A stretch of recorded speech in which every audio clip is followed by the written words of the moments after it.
and you're just like, oh, let me feel that. Hello everyone, my name's Eric Leon. So I am finally awake from watching the midnight premiere of Batman vs Superman: Dawn of Justice yesterday. So today I'm going to give my spoiler-free review of the film. Now, but I'm going to go on with the spoiler-free review in case you haven't seen this film to decide if you want to go watch this film or not. So the first thing I'm going to cover with this review, not putting any spoilers into it, but oh my god, DC went for it all. Like the only way I can sum this up without revealing anything is they go for the home run. We're flat out going to put everything in front of you and you're going to eat this up. And so looking at the film, my biggest thing coming out of it is very simple. It plays out like a comic book graphic novel translated into a movie, which I see the reason why they chose Zack Snyder for that, because his track record, he's done that a lot. But at the same time, I can also see why people don't like this movie because of how Zack Snyder treats films. So going over a couple of things, I just want to mainly cover the style of the film, the acting, and not spoiler story that it kind of goes over. So the more encompassing story that is told on this. So first things first, going into the acting, because I know a lot of people are probably wondering, how does everybody do? I think it's perfect. I think it's fine. I think everybody that was worried about Ben Affleck, I think they were wrong. Ben Affleck does a really good job balancing Bruce Wayne, playboy billionaire, and Batman, mean, gritty bag. Because that's kind of what he is in this film. Jesse Eisenberg, I think, is phenomenal. Very much his acting actually reminds me of Gene Hackman's Lex Luthor, but instead of being, you know, evil criminal underground mastermind, he's evil criminal corporate billionaire. And Gal Gadot, I don't have a problem with her in this film. I mean, there's a couple of lines that she kind of lets it, you know, like lets it slip out of her hands, where, you know, she could have really done a better job impacting it. At the same time, there isn't a whole lot for her to do in this film. Like, she's there and she has a couple of key points, plot points, to have her involved in this film, and they work, and she does a good job kind of getting those across over the finish line. And looking at that, like I said, I don't have an issue with her in this film. I think, you know, saying that she's kind of the weakest actor in the cast, in the ensemble, isn't a bad thing. More or less, it's more, you know, showcasing how quality everybody else is, because she does a solid job with her role. Everybody else is perfect. I like how they actually give Henry Cavill more Clark Kent time on this one, actually being able to be Clark Kent, you know, investigative reporter, being actually a serious, you know, I want to get to the bottom of serious issues. Like, they actually let him be a reporter, which is something you actually haven't seen, and a lot of this film does that. It gives you a lot of elements that, you know, you haven't actually seen in film. They really do a good job building that in this one.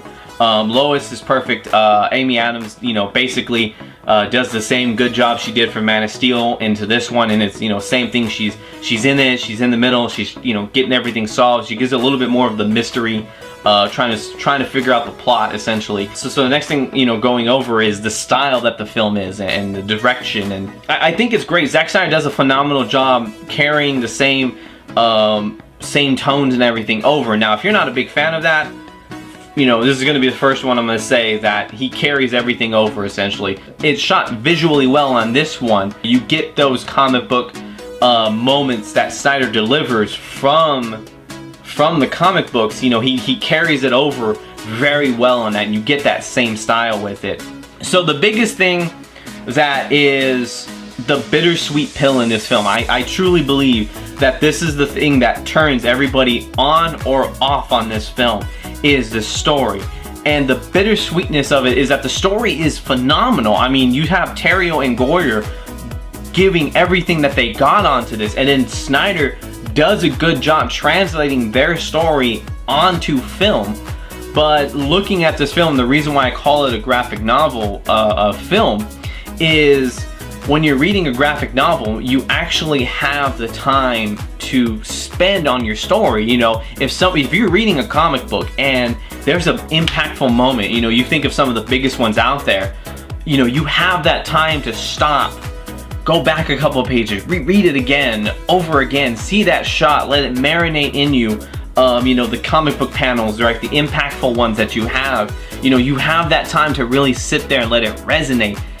This film, because it's a film, it can't stop. And that's kind of the part where I was very disappointed in. When you have a big moment, you want to set it up, you want it to hit, and then you want it to impact, you know, you want it to have that time to impact the audience. And the problem is that it because there's so much to cover, because, you know, just like a graphic novel, there's 3, 4, 5 plot points that they're putting into it, and then when you have crossovers, you know, you have other elements of other characters coming in. You don't have that time in a film to be able to do that, to spend the time on some elements. I mean, there's one scene in particular, Superman just has something very massive, and that kind of is what pushes, you know, pushes us into the second act, essentially. It's very reminiscent of Dark Knight's, the Dark Knight moment where Batman is standing there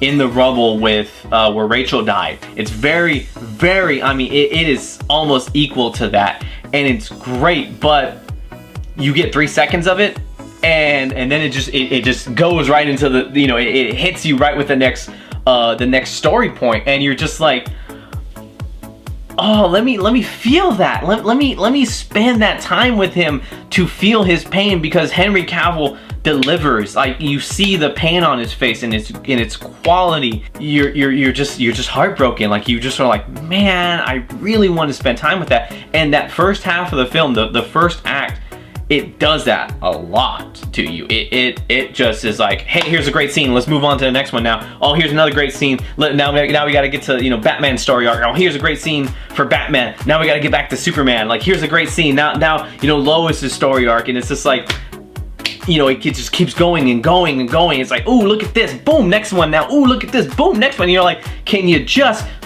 bro, just slow it down for me. Slow it down, please. I'm begging you to just let me enjoy this scene with you, please. And I think that when this film comes out to DVD, it's going to be something that's going to be a lot better, because you're going to be able to re-watch those scenes, re-see those sequences, and really be able to enjoy them at home that you can't do in the theater. It's the Watchmen thing with that. It's this 4-hour movie that they're trying to put into 2.5. So there's a lot of things that are going to be missed on. I still think it's a good film to watch, and I still think it's something I would recommend. I would just put the asterisk and say probably the matinee.